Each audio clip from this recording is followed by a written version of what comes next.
The smoke moved slow through the back room of a Chicago blues club in the winter of 1968. Not stage smoke, not theater fog, but the real thing. Cigarettes, cheap cigars, the kind of haze that clung to ceiling tiles and never left. The walls were covered in photographs of every blues legend who had ever passed through this city. Howlin' Wolf mid-howl, Sonny Boy Williamson leaning into a harmonica like it held the last breath he would ever take. And, at the center of it all, larger than any frame could contain, Muddy Waters. Not a photograph. Muddy himself. Sitting at a corner table with a glass of bourbon and a face that looked like it had been carved from Mississippi riverbank clay. He was 63 years old. He had been playing the blues since before most people in this room were born. And he had taken the sound of the Delta, the acoustic moan of Robert Johnson and Son House, and run it through an electric amplifier for the first time, creating a revolution that would give birth to rock and roll itself. Every British guitarist who had ever picked up an electric guitar owed something to this man. The Rolling Stones had named themselves after one of his songs, but Muddy did not care about rock and roll. He cared about the blues, and lately the blues had a problem. The problem had a name. Jimi Hendrix. Muddy had been hearing about this kid for over a year now, a young guitarist from Seattle who had gone to London as a nobody and come back as the most talked-about musician in the world. Purple Haze, Foxy Lady, songs that sounded to Muddy like someone had taken the blues, fed it through a broken machine, and set it on fire. Every interview, every magazine cover called Hendrix a genius, a revolutionary. And Muddy Waters sat in his Chicago club and shook his head. What troubled Muddy was not jealousy. What troubled him was something deeper. The blues was not a style. It was not a genre you could pick up and put down like a costume. The blues was suffering made audible. It was the sound of a people who had been broken and put themselves back together using nothing but voice and rhythm and the raw truth of lived experience. You could not learn it from a book. You could not fake it with volume. You either carried the blues inside you because life had put it there, or you did not. And from what Muddy could hear on those records, Jimi Hendrix had buried whatever blues he might have had under layers of feedback and psychedelic theatrics designed to impress audiences who did not know the difference between spectacle and soul. Muddy had watched trends come and go for decades. He had watched skiffle rise and fall. He had watched the folk revival bloom and fade. He had watched the British invasion roll through America like a tide, young white men playing his music back to audiences who had never heard the originals. He had survived all of it because the blues was not a trend. The blues was bedrock, and bedrock does not move for fashion. That night, the club was hosting an informal session. Not a concert, not a ticketed event, just musicians gathering to play, the way they had in Chicago for decades. The room smelled like spilled beer and old wood and the particular cologne that Muddy's drummer always wore too much of. Muddy's band was there, scattered around in various states of relaxation. A journalist from a local music paper sat near the bar, scribbling notes between sips of something dark. Two younger guitarists from the South Side had brought their instruments, hoping for a chance to sit in. And word had spread, the way it always did in Chicago's blues world, that someone special might stop by. Muddy had heard the rumor. He did not react outwardly. He simply sat at his table, sipped his bourbon, and waited with the patience of a man who had spent his entire life waiting for things that mattered. But backstage, a conversation was happening that would shape everything that followed. Muddy's guitarist had pulled the club owner aside. He had heard Hendrix was in Chicago between tour dates. Someone in Hendrix's circle had mentioned that Jimi wanted to visit the blues clubs, to hear the music in its natural habitat. The guitarist saw an opportunity. If this kid really understood the blues the way his fans claimed, let him prove it. Not on his terms, with his walls of amplification, but on blues terms. Stripped, naked, the way Muddy had played it in Clarksdale before electricity changed everything. The door opened around 11 at night. A small group entered, moving with the careful energy of people who knew they were in someone else's territory. And there, in the middle of them, was Jimi Hendrix. He looked different than Muddy had expected. The photographs showed a wild figure draped in scarves and military jackets. But the young man who walked into this club looked almost ordinary, quiet, thin. His eyes moved around the room with nervous reverence, the way someone enters a church they have heard about their entire life, but never visited. Jimmy spotted Muddy immediately. It was impossible not to. Muddy Waters did not blend into rooms. He occupied them. Jimmy walked toward the corner table, and the few people between them stepped aside without being asked. What happened next surprised everyone. Jimi Hendrix, the man who had set guitars on fire at Monterey, who commanded audiences of tens of thousands, approached Muddy Waters with the body language of a student entering a master's classroom. Those close enough to see his face described something genuine, reverence that cannot be manufactured. "Mr. Waters," Jimmy said, and his voice so soft people nearby had to lean in. "I have wanted to meet you my whole life." Muddy studied him with eyes that had seen everything the blues could show a man. He examined Jimi Hendrix the way a jeweler examines a stone, looking for flaws, for truth. "Sit down," Muddy said. For several minutes, Muddy talked and Jimmy listened. Muddy spoke about the old days, about playing on Stovall's plantation, about the first time he heard his own voice played back on a recording made by Alan Lomax.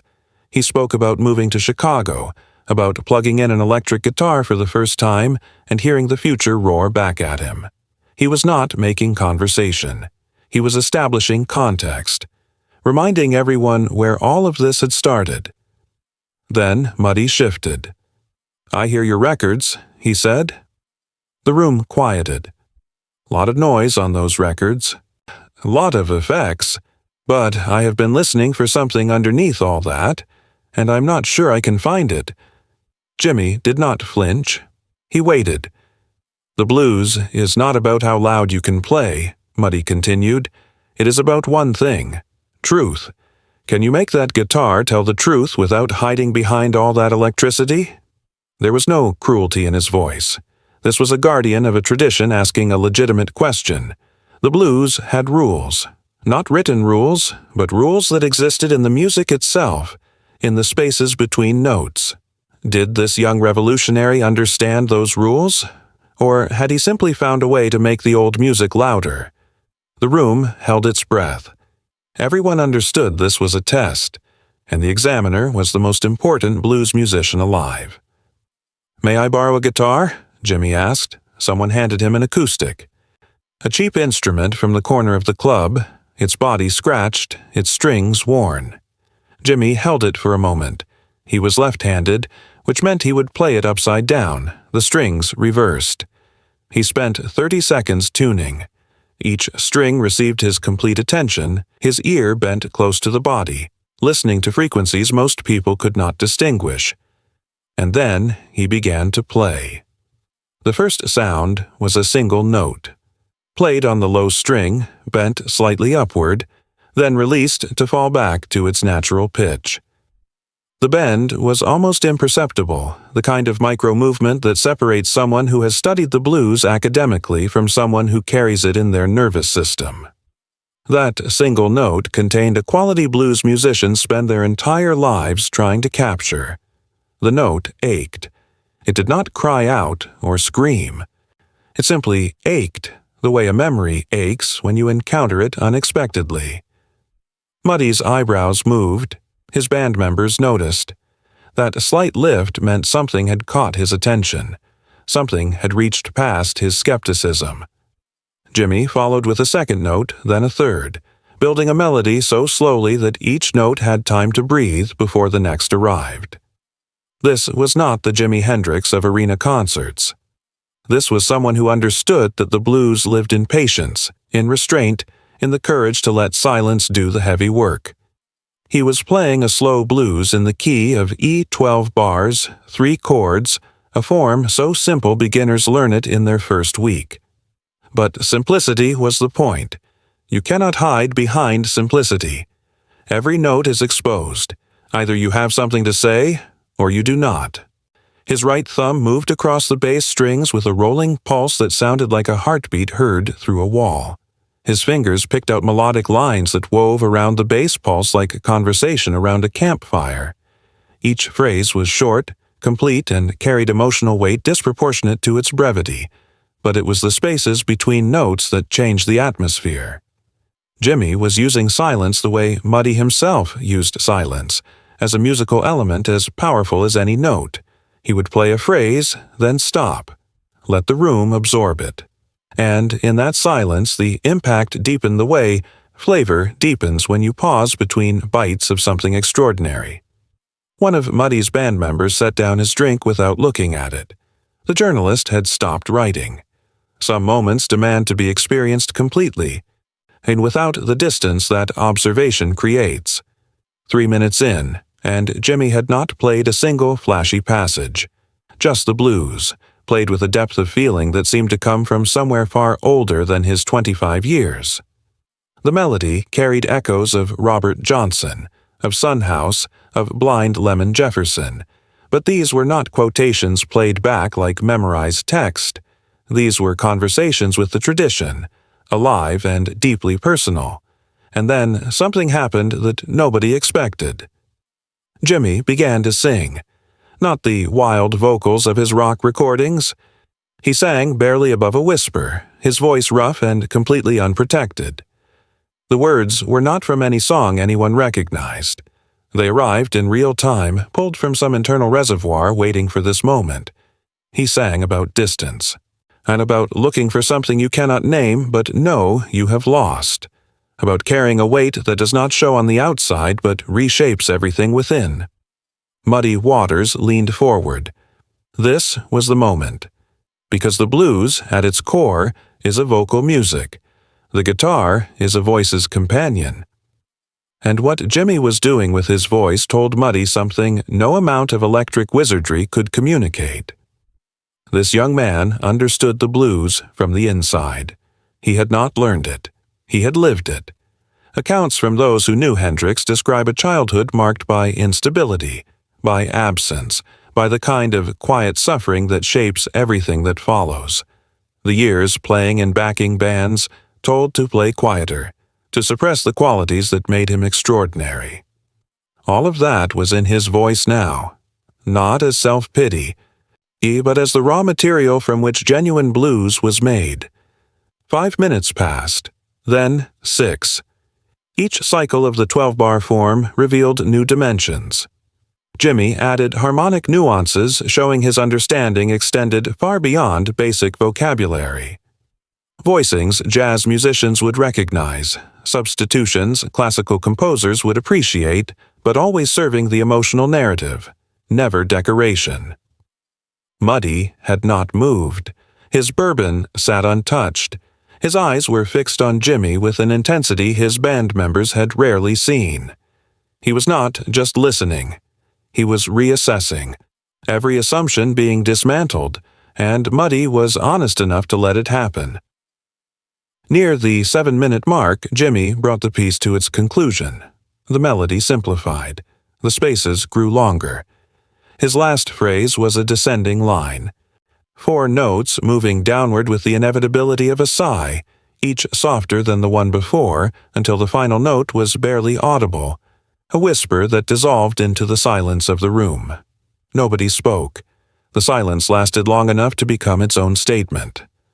The silence that follows a truth so clearly spoken that words would diminish it. Jimi set the guitar down and looked at Muddy with no expectation, no performance of humility. He had said what he came to say. Muddy stared at him for what witnesses described as a very long time. His face moved through surprise, then recognition, and finally something that looked like emotion, the kind experienced men cannot hide completely. "Son," Muddy said, "where did you learn to play the blues like that?" It was not a question. It was an acknowledgement. "From you, Mr. Waters." Jimi answered quietly. "From every record you ever made." Muddy reached for the bourbon and took a long drink. the kind a man takes when he needs a moment to process something that has shifted his understanding. But the night was not over. Muddy picked up his own guitar, his instrument, the one that knew his hands the way a horse knows its rider. He plugged into the small amplifier beside his table. Then he looked at Jimmy and nodded. No words about key or tempo. They did not need words. Muddy played a chord, a deep resonant E that filled the room like warm water filling a glass, and Jimmy picked up the acoustic and fell in beside him as naturally as a river joining another river. They played together for nearly 40 minutes. Nobody asked for drinks. Nobody checked the time. The bartender stood motionless, glass and towel forgotten. Outside, Chicago's winter pressed against the windows. But inside this room, temperature had become irrelevant. The music generated its own warmth, its own atmosphere, its own weather system that had nothing to do with the season and everything to do with two musicians discovering that they shared a language neither had expected the other to speak. Muddy led at first, playing classic Chicago progressions he had spent a lifetime perfecting. His tone was thick, warm, the sound of an amplifier that had been broken in by years of service and a guitar that responded to his touch like a living thing. Jimmy followed, but not passively. He responded with phrases that extended the conversation in directions Muddy had not anticipated. Where Muddy would leave a space, Jimmy would fill it with something that felt like it had always belonged there but had been waiting for someone to discover it. Each exchange built on the one before, a dialogue between tradition and innovation that felt like two generations talking honestly for the first time. Then Muddy did something his band members had not seen in years. He stepped back musically. He simplified his playing, reduced his role to rhythm, and let Jimmy lead. The master yielded the floor. Everyone in the room understood what that meant. Jimmy did not abuse the invitation. He played with the same restraint, now enriched by Muddy's rhythm beneath it. The two guitars created a sound larger than either could produce alone, containing both the history of the blues and its future in the same moment. When they stopped, the room erupted. Not with screaming, but with the deep appreciation of people who understood what they had witnessed. Blues musicians are not easily impressed. Authenticity is the only currency. And what they heard was truth. "You know the blues," Muddy said, the simplest words he could have chosen. But from Muddy Waters, in that room, on that night, those 4 words carried the weight of a coronation. They talked for another hour. Muddy asked about the early years, the Chitlin circuit, playing behind Little Richard and the Isley Brothers. Jimmy answered with quiet honesty, describing years of struggle with the tone of someone who had processed experience into something useful rather than bitter. Muddy told his own story: Mississippi mud roads and Chicago concrete. The British musicians who came looking for the source. Young men named Jagger and Richards who listened to his records like sacred texts and carried the sound across the ocean. "That is what you are doing too," Muddy said. "Taking it somewhere new. I could not hear it through all the noise on your records, but tonight I heard it." "The noise is just the outside, Mr. Waters," Jimmy replied. "The blues is the inside. It is always there."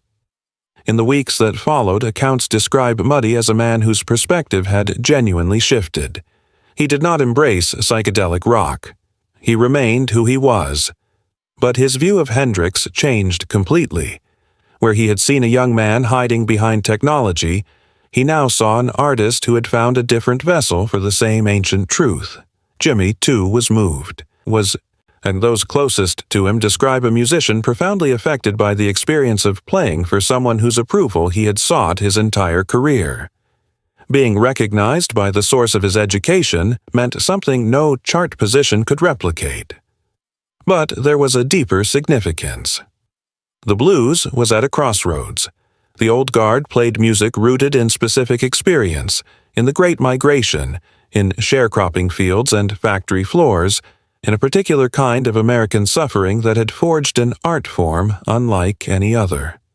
The new generation was fusing that music with elements the old guard did not recognize. Psychedelia, distortion, volume that shook the walls of stadiums. The gap between these two worlds was widening every month, and without a bridge the continuity of the tradition was at risk. Yet the chain that ran from the Delta to Chicago to the rest of the world needed a new link, or it would break. Jimi Hendrix became that bridge, not by arguing for it, not by writing essays or giving interviews defending his approach, by sitting in a Chicago blues club with a borrowed acoustic and demonstrating that the blues belonged to anyone who had earned it through lived experience and honest expression. The volume was irrelevant. The effects were irrelevant. The psychedelic rapping that confused the older generation was just a surface. What lived underneath was the same thing that had always lived underneath. The unbreakable human need to turn pain into beauty, to make suffering sing, to find in 6 strings and a wooden box a voice for everything that words could not carry. Less than 2 years later, Jimi was gone. September 1970, 27 years old. The news moved through the music world like a shockwave, but it hit differently in different places. In the rock world, it was a tragedy of fame and excess. In Chicago clubs and Delta juke joints, it was something quieter and in some ways heavier. Musicians who had heard the story of that night with Muddy nodded and acknowledged what they had lost. Not just a guitarist, not just a showman, a bridge between what the blues had been and what it could become. Muddy Waters continued for another 15 years, passing in 1983. In later interviews, he would mention the young guitarist who came to his club one winter night. "He did not need to prove anything to me," Muddy once said. "I was the one who needed to listen.